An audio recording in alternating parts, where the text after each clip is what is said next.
probably drank coffee today without even thinking about it. Maybe before work, maybe while watching this video, maybe because without caffeine, functioning like a normal human being suddenly feels impossible. But here's the weird part. There was a time when coffee was considered so dangerous that governments literally tried to ban it. People were arrested for drinking it, some were publicly beaten for it. And in the Ottoman Empire, people could actually be executed over a cup of coffee. Which sounds insane now, considering modern society basically runs on iced lattes and sleep deprivation. But the deeper you look into coffee's history, the stranger it gets. Because coffee wasn't originally a cozy morning drink. It started as war food, then became a religious ritual, then a political threat, then a colonial weapon. And somehow it turned into the thing people spent $7 on before complaining about inflation. Let's break it down.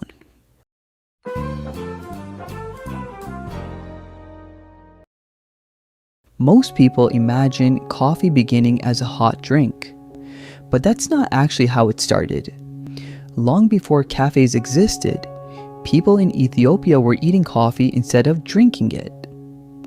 And honestly, it looked less like Starbucks and more like survival food from a fantasy war movie.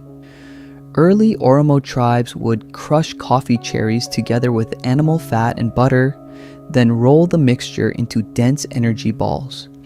Basically, ancient caffeine protein bars, except way more terrifying. These balls were carried by warriors during long military expeditions because they were small, high in calories, and packed with stimulants.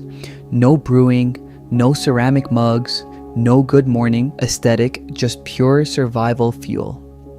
And when you think about it, that actually makes sense. Coffee's real superpower was never the taste. It was what it did to the human brain. It kept people awake, alert, focused, and physically active for longer periods, which, depending on the century, could either help you survive or make the government extremely nervous. Eventually, coffee crossed the Red Sea into Yemen around the 15th century. And this is where things changed dramatically because this was the moment coffee stopped being food and started becoming an experience. Sufi monks began brewing coffee to help them stay awake during long nighttime prayers and spiritual rituals. And honestly, that part feels very relatable. Human civilization basically discovered caffeine and immediately said, "Wait, you're telling me I can stay awake longer without suffering?" Revolutionary concept. But what made coffee special wasn't just the energy boost, it created a certain mental state. People felt sharper, more awake, more talkative, more focused. And soon, coffee houses started appearing across the Islamic world. At first, they seemed harmless. People gathered to drink coffee, play chess, share stories, discuss ideas. But eventually, rulers started noticing something uncomfortable. The people inside coffee houses weren't drunk, they were thinking. And historically, governments tend to dislike large groups of fully awake people discussing politics together. This is where coffee's history becomes genuinely dark.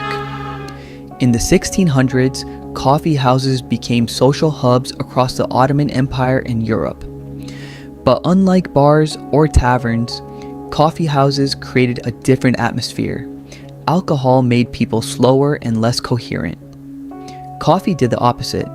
It made conversation sharper, arguments faster, ideas more dangerous. Some historians even called coffee houses the internet of the 17th century, which honestly feels accurate. Rumors spread there, political criticism spread there, conspiracies spread there, and rulers absolutely hated that. One of the most extreme examples came from Sultan Murad IV in Istanbul.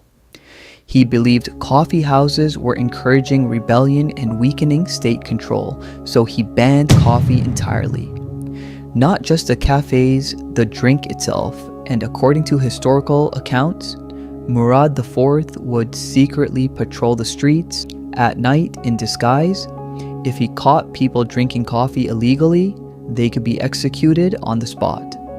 Imagine risking your life because you wanted an espresso. Modern caffeine addiction suddenly feels a little less dramatic. But it wasn't just the Ottoman Empire. In England, King Charles II also tried shutting down coffee houses because they had become centers of political discussion and criticism against the monarchy. Basically, governments realized something terrifying. Coffee didn't just wake people up physically, it woke them up mentally. And once people start thinking critically together, controlling them becomes much harder. Now here's the part most people never hear about. Coffee didn't become global peacefully. It spread through smuggling, monopoly, exploitation, and colonial power. For centuries, Yemen controlled the coffee trade through the port of Mocha, and they protected that monopoly aggressively. Fertile coffee beans were not allowed to leave the region alive.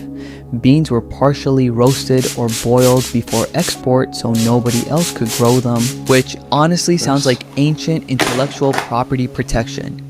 But eventually, people started smuggling coffee plants out anyway.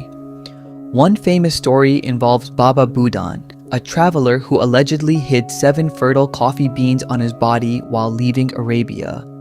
And once coffee escaped Yemen, everything escalated fast. European colonial powers saw coffee as liquid gold. The Dutch eventually brought coffee plants into Indonesia. And this is where the story becomes personal for us, because Indonesia didn't just grow coffee, it was forced to grow coffee. Under Dutch colonial systems like the cultivation system, villages had to dedicate land and labor to export crops. Especially coffee, farmers suffered massive exploitation. Food production decreased, famines spread in parts of Java. Meanwhile, Europe became richer, drinking the product, and the irony is brutal. Today, coffee is marketed as comfort, relaxation, productivity, a cozy lifestyle. But part of its global success was built on forced labor and colonial extraction, which is something modern. Branding usually leaves out of the advertisement. Funny how coffee commercials never include economic oppression. Before coffee became popular in Europe, many people drank weak alcohol throughout the day because clean water wasn't always safe. So society functioned in a constant low-level buzz. Then coffee arrived. Suddenly, people were gathering in cafes instead of taverns. And instead of getting drunk, they were debating science, philosophy, politics, and business. Coffee houses became known as penny universities in England because for the price of a cup, you could sit and listen to intellectual discussions for hours. Scientists gathered there, writers gathered there, merchants gathered there.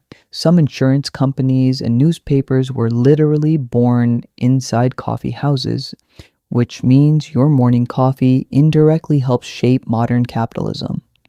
So next time someone says caffeine isn't productive, history would probably disagree. Even Isaac Newton reportedly spent time in coffee houses. Although, to be fair, if Isaac Newton suddenly walked into a modern influencer cafe and saw someone photographing a croissant for 20 minutes, he might immediately leave. At this point, coffee had become so influential that rulers and scientists started obsessing over whether it was dangerous, and one king took this way too seriously.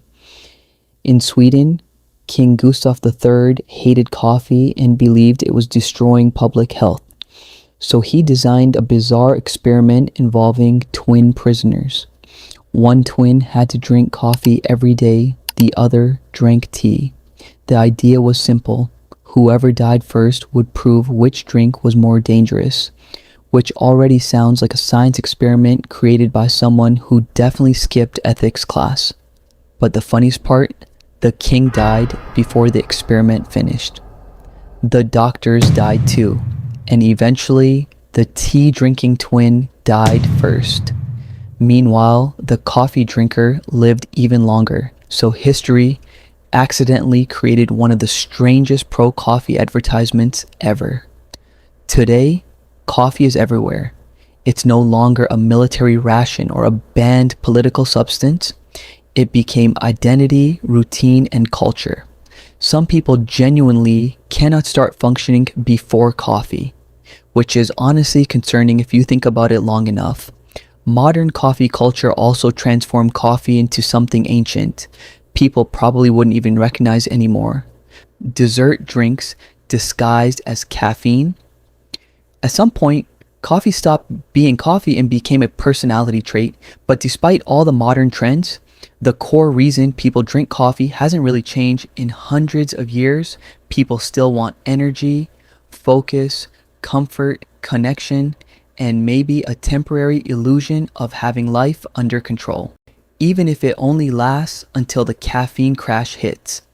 So the next time you drink coffee, just remember, this tiny bean once fueled warriors, inspired religious rituals, terrified governments, triggered colonial exploitation, and helped create some of the first public spaces for open discussion. Not bad for something people now spill on their shirts every morning. Now you know the real story. But honestly, if coffee disappeared tomorrow, do you think modern society would actually survive without it? Let me know in the comments.